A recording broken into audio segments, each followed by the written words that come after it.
ದಿವಸ ಈ ರೀತಿ ಊಟ ಇಲ್ಲ, ನಿದ್ರೆ ಇಲ್ಲ, ಈ ರೀತಿ ಕುಳಿತುಕೊಂಡು ಬಿಟ್ರೆ ನಿಮ್ಮ ಆರೋಗ್ಯದ ಗತಿ ಏನ್ರಿ? ಗತಿ ಏನು ಹೇಳ್ರಿ? ಸ್ವಲ್ಪ ಹಾಲನ್ನಾದ್ರೂ ಕುಡಿ.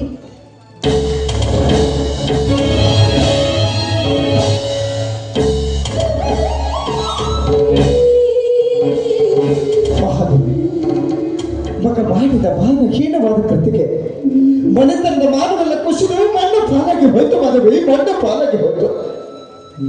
ನಮ್ಮ ಮನೆತನದ ಮಾನಕ್ಕಾಗಿ ತನ್ನ ಕೆಟ್ಟ ಮಗ ಪ್ರಾಣವನ್ನು ಬಲಿಕೊಟ್ಟು ಈ ಮನೆತನದ ಮಾನ ಉಳಿಸಿದ. ಆ ಮಾನವನ್ನ ನಾವು ಯಾವತ್ತಿಗೂ ಮರಿಬಾರ್ದು. ಮದುವೆ ಮರಿಬಾರ್ದು. ಮಗನ ಮನೆತನದ ಕಿಚ್ಚನಲ್ಲಿ ಸುಟ್ಟು ಹಾಕಿ ಆಗಿನ ಕೆಟ್ಟ ಮಗ ಮಾಡಿದ ತಪ್ಪಿಗೆ ಶಿಕ್ಷೆ ಎಂದರೆ ತಪ್ಪಬಾರದು.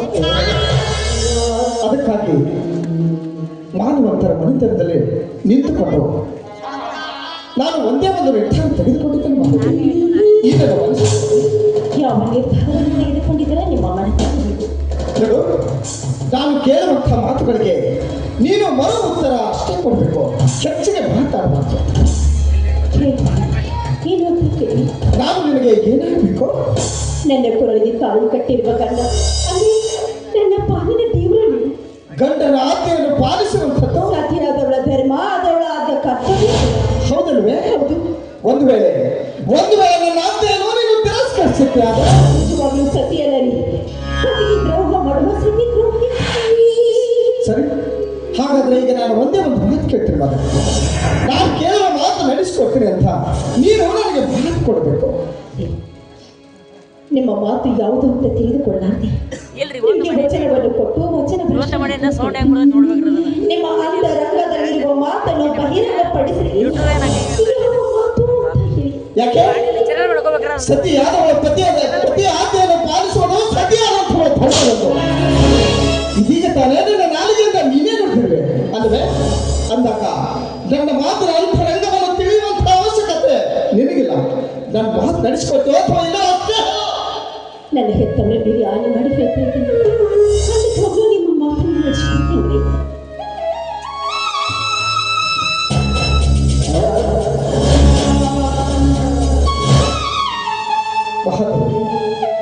ಸತಿ ಧರ್ಮದ ಭಕ್ತಿಯಲ್ಲಿ ಪ್ರತಿ ಕುಡಿಯಲೆಂದು ಈ ಹಾಲು ನನಗೆ ತಂದಿರುವೆ ಅಲ್ಲವೇ? ಹೌದು. ಇಂದು ಈ ಹಾಲಿನ ಅವಶ್ಯಕತೆ ನನಗಿಲ್ಲ. ಅಂದ್ರೆ ಇಂದು ನೀ ತಂದ ಈ ಹಾಲು ದಿನ ಬೆಳಗ್ಗೆ ಎದ್ದು 10 ಗಂಟೆಗೆ ಕುಡಿಯುವ ಹಾಲಿನ ಕೆಟ್ಟ ಮಗ. ಆದರೆ ನಿನ್ನ ಮಗ ಕುಡಿಯುವ ಈ ಹಾಲಿನಲ್ಲಿ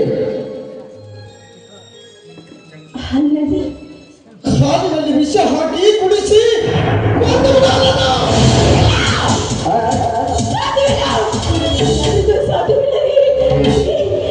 ಮಾತಾಡ್ತಾ ಇದ್ದೀನಿ. ನಾನು ಎತ್ತಿರುವ ಕರೆದು ಕುಡಿ ಹಾಲಿನಲ್ಲಿ ವಿಷ ಹಾಕಿ ನಾನು ಸಾಯಿಸಬೇಕಾದ ನನಗೆ ಸಾಧ್ಯವಿಲ್ಲ ರೀ.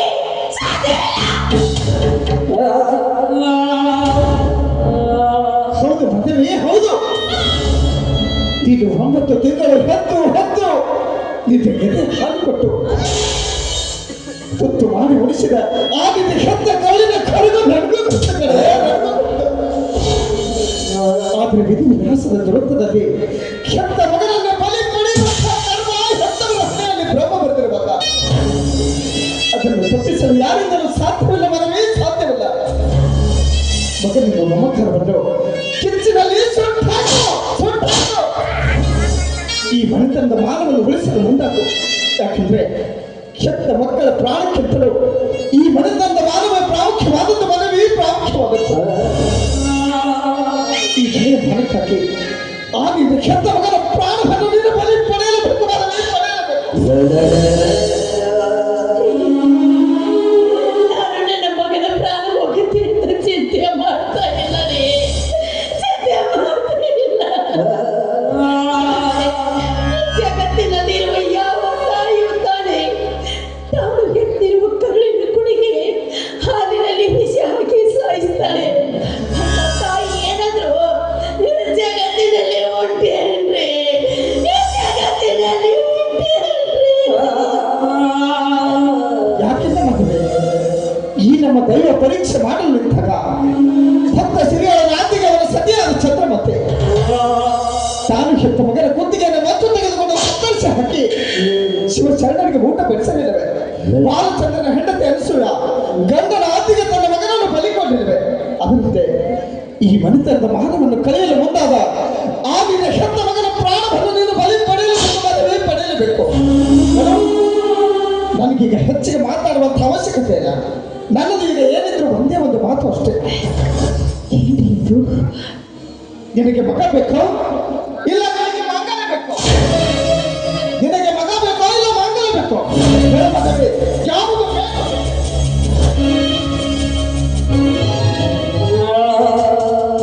ಎಂಥ ಮಾತಾಡ್ತಾ ನೀವು? ಮಗ ಮತ್ತು ಈ ನನ್ನ ಮಾಂಗಲ್ಯ ನನ್ನ ಎರಡು ಕಣ್ಣುಗಳಿದ್ದ ಹಾಗೆ. ಇನ್ನೆರಡು ಕಣ್ಣುಗಳಲ್ಲಿ ನಿನಗೆ ಯಾವುದು ಬೇಕು ಅಂತ ಕೇಳಿದೆ. ನಾನು ಯಾವುದನ್ನು ಬೇಕು ಅಂತ ಹೇಳಿದೆ, ಯಾವುದನ್ನು ಬೇಡ ಅಂತ ಹೇಳಿದೆ. ಆದರೆ ಎಲ್ಲಾಗೆ ಗೊತ್ತಿಲ್ಲ, ಸತಿ ಧರ್ಮದಲ್ಲಿ ಇರುವುದು ಒಂದೇ ಮಾತು. ನನಗೆ ನನ್ನ ಮಗ ಹೋದ್ರು ಮಾಂಗಲ್ಯ ಬೇಕು ರೀ, ಮಾಂಗಲ್ಯ ಬೇಕು ರೀ, ಮಾಂಗಲ್ಯ ಸರದು ಶ್ರೀಮತಿಗೆ ಸಿರಿಯವರೆಗೂ ಸಿಂಧೂರವಳು ಅತ್ತೆಯ ಪತಿಗೆ ಹೆಸರು ಮುತ್ತೈದೆಯ ಪದವಿ ಭಂಡಾರ ಅವಳ ಬಸಿರು ಮುತ್ತೈದೆಯ ಮಾತಾಡಿ ಬಿಟ್ಟು ಮದುವೆ ಹೆಣ್ಣಿನ ಸ್ಥಾನದಲ್ಲಿ ನಿಂತುಕೋ. ಈಗ ಮಗ ಮಹಂತೇಶ್ ಮನೆಗೆ ಬರುವ ಸಮಯ. ಕೆಟ್ಟ ತಾಯಿ ಕೈಗಳಿಂದ ಹಾಲು ಕುಡಿಯಬೇಕೆಂದ ಹಂಬಲ ಅವನ ಮನದಲ್ಲಿ ತುಂಬಿಕೊಂಡು ನೀನು ಕೊಡುವ ಈ ಹಾಲಿನಲ್ಲಿ ಈ ವಿಷ ಹಾಕಿ ಕುಡಿಸಿ ಒಂದು ವೇಳೆ ಹೊತ್ತ ಮುಳುಗೋದ್ರೊಳಗಾಗಿ ಹೆತ್ತ ಮಗಳನ್ನು ನೀನು ಕೊಲೆ ಮಾಡದೆ ಹೋದ್ರೆ ಈಗ ಕೊಳ್ಳಿಗೆ ಮಂಗಲ ಕಟ್ಟಿದ ಈ ದಿನ ಗಂಡ ಇಂದು ರಾತ್ರಿ ಆತ್ಮಹತ್ಯೆ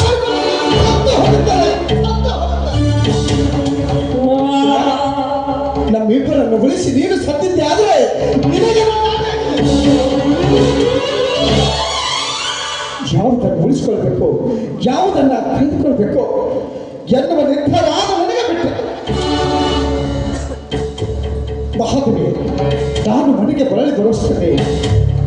ಆ ನಿನ್ನ ಮಗ ಮನೆಯಲ್ಲಿ ಇರ್ಬೇಕು, ಆ ನಿನ್ನ ಮಗನ ಹೆಣ ಇರ್ಬೇಕು.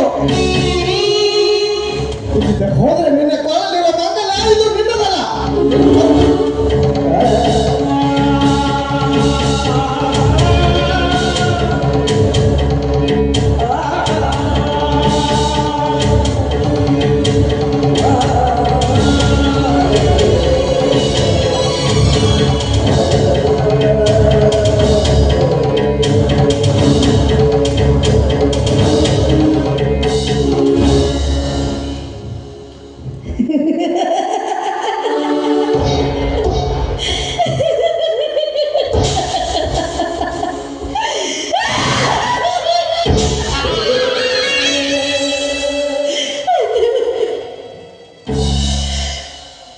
ಮೆಚ್ಚಿದೆ ಬ್ರಹ್ಮ,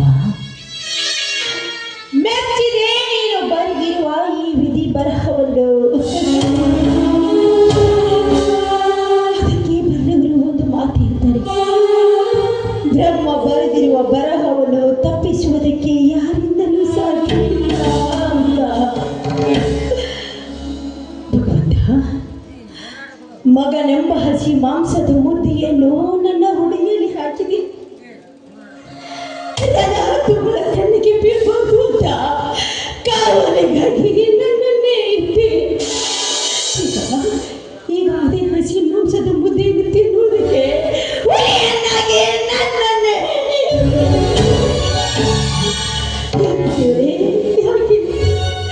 ನಾನು ಈ ಭೂಮಿ ಮೇಲೆ ಬದುಕಬಾರ್ದು ಎಂಬ ಆಸೆ ನಿನ್ನಲ್ಲಿದ್ರೆ ನನ್ನಲ್ಲಿ ಯಾಕಪ್ಪ ಈ ಭೂಮಿಗೆ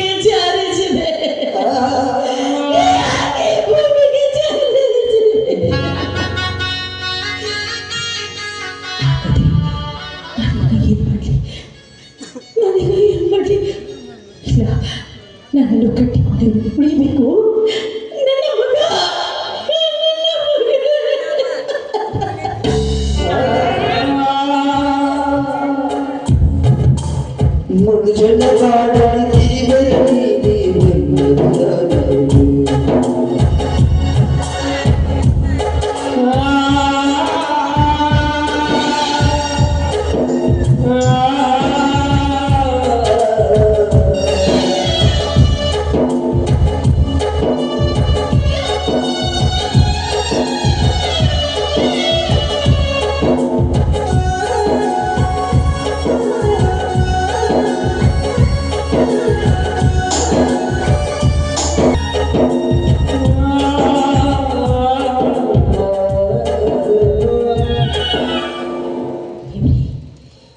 ಇವತ್ತು ನನ್ನ ಗಂಡನ ಆಜ್ಞೆಯಂತೆ ನನ್ನ ಮಗನಿಗೆ ಹಾಲಿನಲ್ಲಿ ವಿಷ ಹಾಕಿ ಸಾಯಿಸಿದ್ದೀನಿ. ಭಗವಂತ, ಇಷ್ಟು ವರ್ಷದವರೆಗೆ ನಾನು ಮಾಡಿರುವ ಪೂಜೆ ಪುನಸ್ಕಾರ ಏನಾದರೂ ನನ್ನ ಮನಸ್ಸಿಗೆ ಬಂದಿದ್ರೆ ನಾನು ಹಾಲಿನಲ್ಲಿ ಹಾಕಿರುವ ಈ ವಿಷಯ ಅಮೃತವಾಗಬೇಕು. ನನ್ನ ಮಗ ಬದುಕಬೇಕು, ನನ್ನ ಮಗ ಬದುಕಬೇಕು. ಆದರೆ ಮಗು ನೀನಿದ್ದೀಯಾ ಅಂತ ನಾನು ನಂಬ್ತೀನಪ್ಪ, ನೀನಿದ್ದೀಯಾ ಅಂತ ನಾನು ನಂಬ್ತೇನೆ.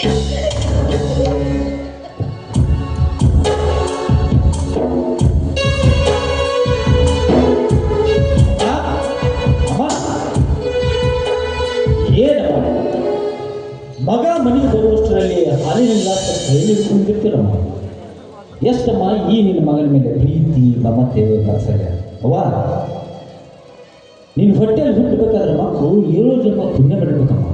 ಅಮ್ಮ, ನಾನು ಜಗತ್ತಿನಲ್ಲಿ ಎಷ್ಟೋ ತಾಯಿನ ನೋಡಿದ್ದೀನಿ, ನಿನ್ನಂಥ ತಾಯಿಯರು ನಾನು ಎಲ್ಲಿಯೂ ಕಂಡಿಲ್ಲ. ಹೌದಾ? ಜಗತ್ತಿನಲ್ಲಿ ಪ್ರೀತಿ ಪ್ರೇಮ ಮಾಡುವ ಎಷ್ಟೋ ತಾಯಂದಿರನ್ನು ನೀನು ಕಂಡಿರಬಹುದು. ಆದರೆ ಮಗನ ಮೇಲಿರುವ ಮಮಕಾರ ಹೆಚ್ಚಾಗಿ ಎಂತ ಹಾಲು ಕುಡಿಸುವ ತಾಯಿಯಲ್ಲ ನೀನು ಎಲ್ಲಿಯೂ ನೋಡಿಲ್ಲ ಕಣಪ್ಪ, ಎಲ್ಲಿಯೂ ನೋಡಿಲ್ಲ. ನನ್ನ ಬಟ್ಟೆಯಲ್ಲಿ ಹುಟ್ಟಿದ್ದು ನಿನ್ನ ಪುಣ್ಯನು ಅಥವಾ ನಿನ್ನಂತ ಮಗನ ಎತ್ತಿರೋದು ನನ್ನ ಪುಣ್ಯನು? ಅದೇವರಿಗೆ ಗೊತ್ತು ಕಣೋ, ಅದೇವರಿಗೆ ಗೊತ್ತು. ಅಮ್ಮ, ಯಾಕಮ್ಮ ಅಳ್ತಾ ಇದ್ದೀವಿ? ಕಣ್ಣಲ್ಲಿ ಯಾಕಿಲ್ಲಪ್ಪ, ನನಗೆ ಹಾಲು ಕುಡಿಸುವ ಸಂತೋಷಕ್ಕಾಗಿ ಕಣ್ಣೀರು ಬಂತು ಅಷ್ಟೇ. ಏನಮ್ಮ, ಹಾಲು ಕುಡಿಸಿ ಸಂತೋಷಕ್ಕೆ ಆದರೂ ಕಣ್ಣೀರು ಹಾಕ್ತಾರಮ್ಮ? ಹಾಗೆಲ್ಲ ಹಾಕ್ಬಾರ್ದಮ್ಮ. ಅಮ್ಮ, ಏನಮ್ಮ ವರ್ಷ ವಿಜೃಂಭಣೆ ಆಚರಿಸ್ತೀರ ಹುಟ್ಟು ಹಬ್ಬ, ಇವತ್ತೇಕು ಮರ್ತು ಬಿಟ್ಟಿದ್ದೀರ? ಹೌದು ಬಿಡಮ್ಮ, ಅಪ್ಪ ನೀನು ಯಾವುದೋ ವಿಷಯದಲ್ಲಿ ಮರ್ತಿರ್ಬೇಕು. ಅಮ್ಮ, ಈ ನಿನ್ನ ಕೈಯಿಂದ ಹಾಲು ಕುಡಿಬೇಕಾದ್ರೆ ನಿನ್ನ ಹತ್ರ ಒಂದು ಮಾತು ಕೇಳೋದಿದೆ ಅಮ್ಮ. ಆ ಮಾತಿಗೆ ನೀನು ಉತ್ತರ ಕೊಡ್ತೀನಂದರೆ ನಾನು ಹಾಲು ಕುಡಿತೀನಮ್ಮ. ಆ ಮಾತು ಯಾವುದು ಅಂತ ಹೇಳೋ ಮಾತೇಶ? ಅಮ್ಮ, ಇವತ್ತು ನನ್ನ ಹುಟ್ಟುಹಬ್ಬ. ಈ ಹುಟ್ಟು ಹಬ್ಬದ ದಿನ ನಾನು ಮಾಡಿದ ತಪ್ಪನ್ನು ಮುಚ್ಚಿಡದೆ ಎಲ್ಲ ನಿಚ್ಚಳವಾಗಿ ಹೇಳ್ತಾ ಇದ್ದೇನಮ್ಮ. ಆದರೆ ನೀನು ಆ ತಪ್ಪನ್ನು ಕ್ಷಮಿಸ್ತೇನೆ ಮಗನೇ ಅಂತ ನಾನು ಹೇಳಬೇಕು. ಅವಾಗ ಮಾತ್ರ ಹಾಲನ್ನ ಕುಡಿತೀನಮ್ಮ. ನಿಜವಾಗಿ ನಾನು ಕ್ಷಮಿಸ್ತೀನಿ, ಅದರಲ್ಲಿ ಯಾವ ಮಾತು ಅಂತ ಹೇಳ್ತೇನೆ. ಅಮ್ಮ, ನ್ಯಾಯವಂತರ ಮನೆತನದಲ್ಲಿ ಹುಟ್ಟಿ ಒಂದು ಮಾಡಬಾರ್ದು ದೊಡ್ಡ ತಪ್ಪನ್ನು ಮಾಡಿದ್ದೀನಮ್ಮ. ಅಮ್ಮ, ಅದೇನಂದ್ರೆ ನಮ್ಮನೆ ನಂಬಿ ಬದುಕುತ್ತಿದ್ದ ಬಡ ಹುಡುಗಿಯ ಮಾನವಂಗ ಮಾಡಿದ್ದೇನಮ್ಮ, ಮಾನವಂಗ ಮಾಡಿದ್ದೇನೆ.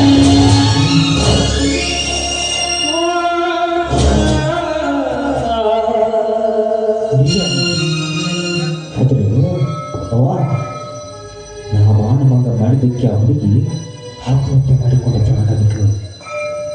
ಈ ವಿಷಯ ಈ ಊರಿನವ್ರಿಗೆ ಯಾರಿಗೂ ಗೊತ್ತಿಲ್ಲ. ಆದ್ರೆ ಆ ತಪ್ಪು ನಾನೇ ಮಾಡಿದ ಮೊನ್ನೆ ಒಪ್ಕೊಳ್ತಾ ಇದ್ದೇನೆ ತಾಯಿ, ಒಪ್ಕೊಳ್ತಾ ಇದ್ದೇನೆ.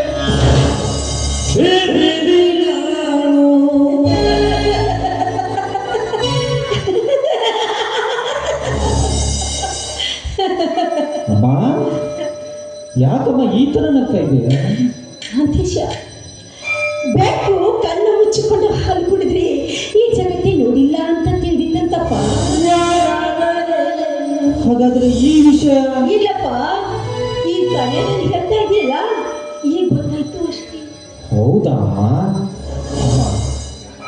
ಇನ್ನು ಮುಂದೆ ಜಗತ್ತಿನಲ್ಲಿ ಎಲ್ಲ ಹೆಣ್ಣು ಮಕ್ಕಳನ್ನು ನನ್ನ ಹೆತ್ತ ತಾಯಿಯಂತೆ ಕಾಣುತ್ತೇನಮ್ಮ, ಹೆತ್ತ ತಾಯಿಯಂತೆ ಕಾಣುತ್ತೇನೆ. ನನಗೆ ಹೆಂಡತಿಗಳು ಬಿಟ್ಟು ಯಾರು ಖಂಡಿತ ಸಹ ನೋಡುವುದಿಲ್ಲ. ಆದರೆ ಅಮ್ಮ, ಈ ತಪ್ಪನ್ನು ಕ್ಷಮಿಸಿದ್ದೇನೆ. ಈ ನಿನ್ನ ಅಮೃತ ಹಸ್ತದ ನನ್ನ ಮಸ್ತಕದ ಮೇಲೆ ಆನೆ ಇಟ್ಟು ಮಾತು ಕೊಡ್ಬೇಕಮ್ಮ.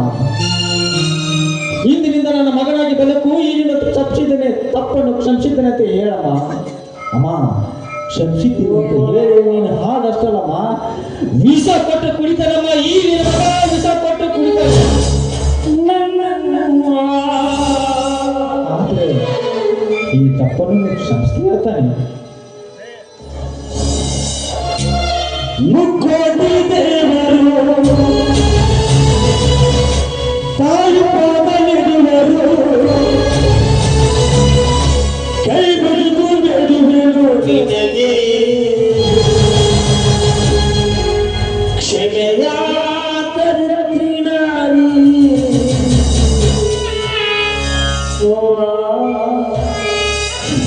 ಆಶೀರ್ವಾದ ಮಾಡಲು ಏನು ಅಂತ ಆಶೀರ್ವಾದ ಮಾಡಿ. ದೈವವೇ ದೂರಾದ್ಮೇಲೆ ಬಂದು ಕಾಪಾಡುವರು ಯಾರು ಅಂತ ಹೇಳ್ತಾರೆ. ಆದ್ರೆ ಹೆತ್ತ ತಾಯಿಯಾಗಿ ನಾನು ದೇವರ ಸ್ಥಾನದಲ್ಲಿ ಇದ್ರೂ ಕೂಡ ಉಳಿದುಕೊಳ್ಳುವಂತ ಭಾಗ್ಯವನ್ನ ನೀನು ಪಡೆದುಕೊಂಡು ಬಂದಿಲ್ಲ ಕಣವು. ನೀನು ಪಡೆದುಕೊಂಡು ಬಂದಿಲ್ಲ. ಏನು ಇಲ್ಲಪ್ಪ ನಾಗೇಶ, ಹಾಲು ಕುಡಿಯೋ. ಆಯ್ತು, ಅದ್ರಲ್ಲಿ ನಿನ್ನ ಆಸೆನೇ ಕೇಳಿ, ನಾನು ಹಾಲು ಕುಡಿತೀನಿ.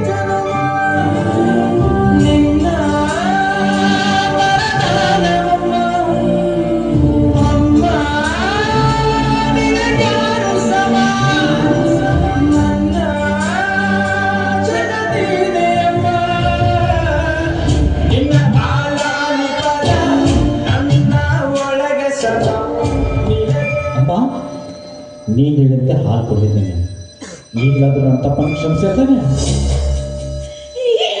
ಆಶೀರ್ವಾದ ಮಾಡಲಿ ನಾನು, ಆಶೀರ್ವಾದ ಮಾಡಲಿ ನಾನು. ಆಶೀರ್ವಾದ ಮಾಡುವಂತ ಯೋಗ್ಯತೆ ತಾಯಿ ಕಳೆದುಕೊಂಡು ಬಿಟ್ಟಿದ್ದಾಳು, ತಾಯಿ ಕಳೆದುಕೊಂಡು ಬಿಟ್ಟಿದ್ದಾಳೆ. ಈಗ ನೀನು ಕೊಡ್ತಿದೆಯಲ್ಲ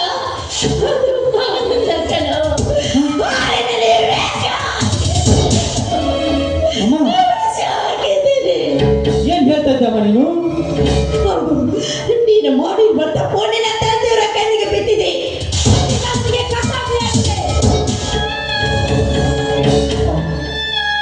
ಅಮ್ಮ, ಹೆತ್ತ ತಾಯಿಯ ಹಾಲಿನಲ್ಲಿ ವಿಷ. ಅಮ್ಮ ಇಲ್ಲಮ್ಮ, ನಾನು ನಂಬೋದಿಲ್ಲ. ಹೇಳಮ್ಮ, ನಿಜ ಹೇಳಮ್ಮ, ಹಾಲಿನಲ್ಲಿ ಏನಾಗಿದೆ ನಿಜ ಹೇಳಮ್ಮ.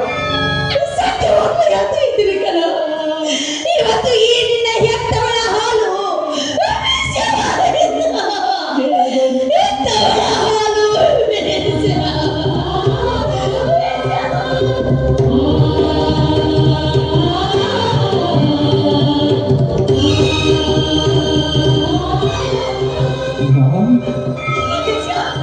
ಹೆತ್ತವರ ಕೈಯಲ್ಲಿ ವಿಷ ಕುಡಿ ಸಾಯೋ ಕಡೆ ನನ್ನಲ್ಲಿ ಬಂದಿರುವಾಗ ನಾನು ನಿನ್ನೆಕ್ಕೆ ಹೊಣೆ ಮಾಡಿದ್ದಾರೆ. ನ್ಯಾಯಕ್ಕೆ ಬಲಿ ಕೊಟ್ಟ ಈ ನಿಮ್ಮ ಹೆಸರು ಸೂರ್ಯ ಚಂದ್ರರು ಅನಾಥರಾಗಿರುತ್ತದೆ. ಅಮ್ಮ, ನನ್ಗೆ ಯಾಕೋ ತಲೆ ಸುತ್ತ ಬಂದು ಕೊನೆಗೆ ಒಂದ್ಸಲ ಕ್ಷಮಿಸ್ತೀನಿ ಅಂತ ಹೇಳಮ್ಮ.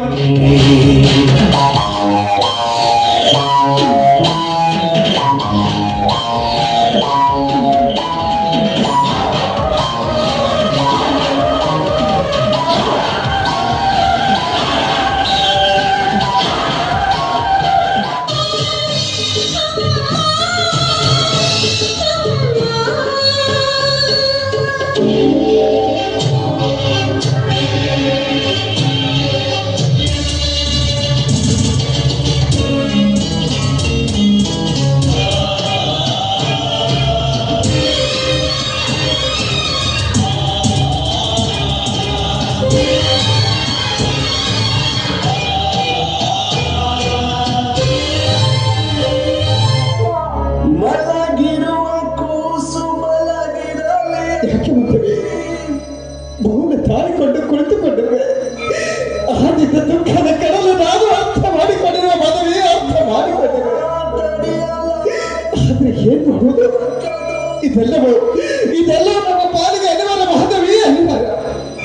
ಎಂದು ನಮ್ಮ ಮಗನ ಸತ್ಯದ ಕಡೆ ನಮ್ಮ ಮನೆತನದ ನಂದ ದೀಪವೇ ಆರಿ ಹೊಟ್ಟು ಹೋಯ್ತು, ಮದುವೆ ಹೊಟ್ಟು ಹೋಯ್ತು. ಇಷ್ಟಕ್ಕೆ ನಾಯಿ ಬರ್ತಂದು ಮಾಡುವ ಕಾರಣ ನಾನು ಎಷ್ಟೊಂದು ಮಾತಾಡ್ತಾ ಇದ್ದೀನಿ, ನೀನಾಕೆ ಮೌನವಾಗಿ ನಿಂತಿದ್ಯಾ? ಮಾತಾಡೋ ಮೊದಲೇ ಈಗ ಬಂದ್ರ ಈಗ ಸಮಾಧಾನವಾಯ್ತೇನ್ರಿ ನಿಮಗೆ? ಈಗ ಸಮಾಧಾನವಾಯ್ತೇನ್ರಿ ನಿಮಗೆ? ನೋಡಿ,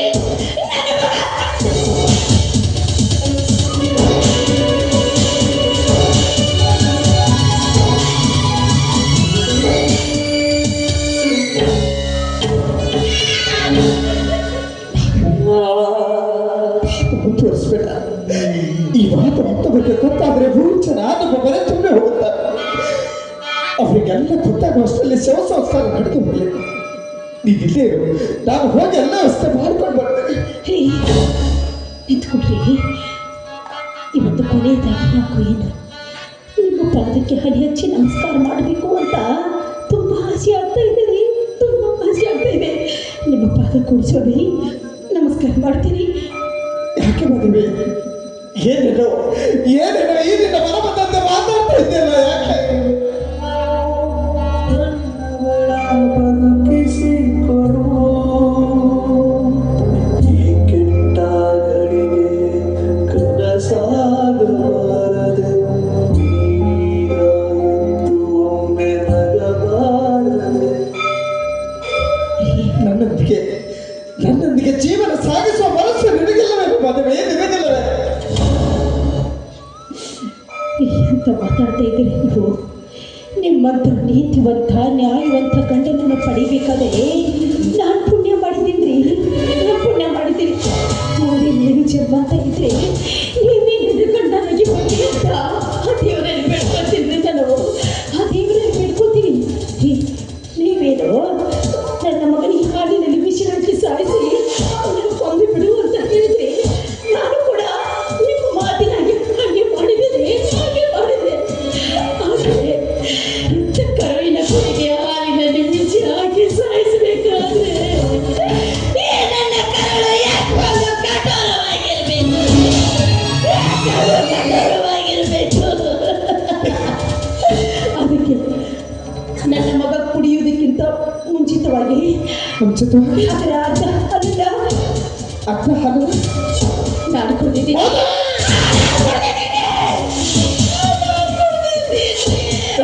ನಿಮ್ಗೇನೇ ಆಗ್ಬಾರ್ದು.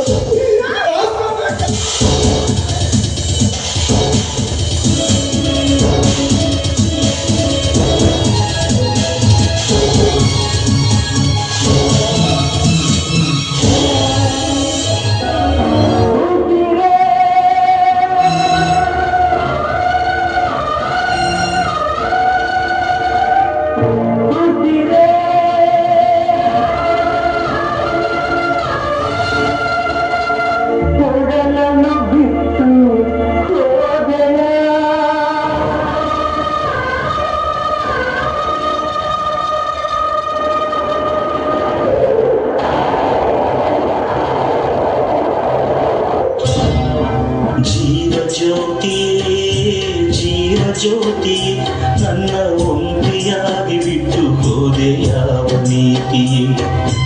ಜೀವ ಜ್ಯೋತಿ ನನ್ನ ಒಂಟಿಯಾಗಿ ಬಿಟ್ಟು ಹೋದೆ ಯಾವ ನೀತಿಯೇ? ದೇವ, ನಾನು ಯಾವ ಜನ್ಮದಲ್ಲಿ ಯಾವ ಪಾಪ ಮಾಡಿದ್ದೇನೆ ಅಂತ ನನ್ನ ಬದುಕನ್ನು ಈ ರೀತಿಯಾಗಿ ಸೃಷ್ಟಿ ಮಾಡಿದ್ದೇನೆ.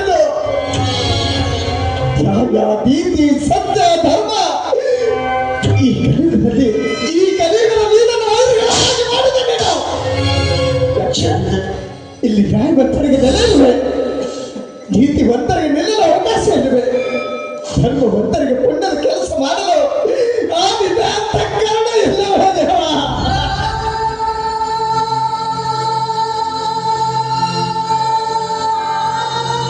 ಹೇಳಿದಿಲ್ವಾ? ಹೇಳು, ಯಾಕೆ ನಮ್ಮಂತ ಮಾನವರಿಗೆ ಆವಿನ ಸೂತ್ರದ ಬಂಧುಗಳಂತೆ ಆಡಿಸ್ತಾ ಇದೆಯಾ? ಇದು ಜಗದಲ್ಲಿ ಸತ್ಯವಂತರಿಗೆ ನೀನು ತಂದೊಡ್ಡುವ ಸತ್ವ ಪರೀಕ್ಷಣ ಅಥವಾ ಶಿಕ್ಷಣ?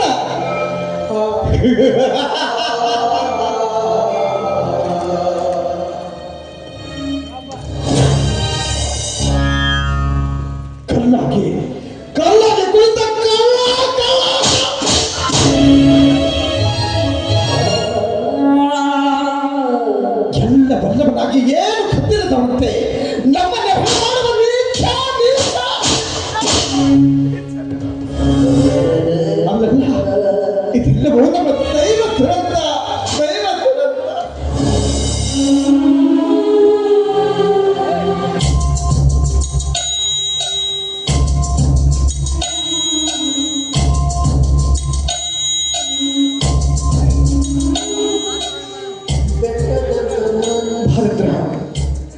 ಬಂದೇನೋ.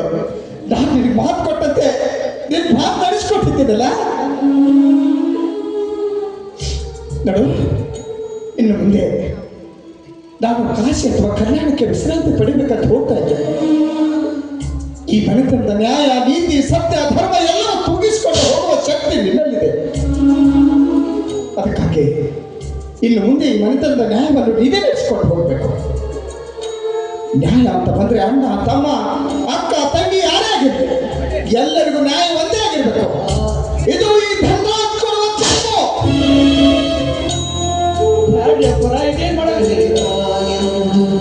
ಕರೆಯಲಿಲ್ಲ ದುಃಖಿಸಿ ಮಡಿಲೊಂದು ಇಲ್ಲ.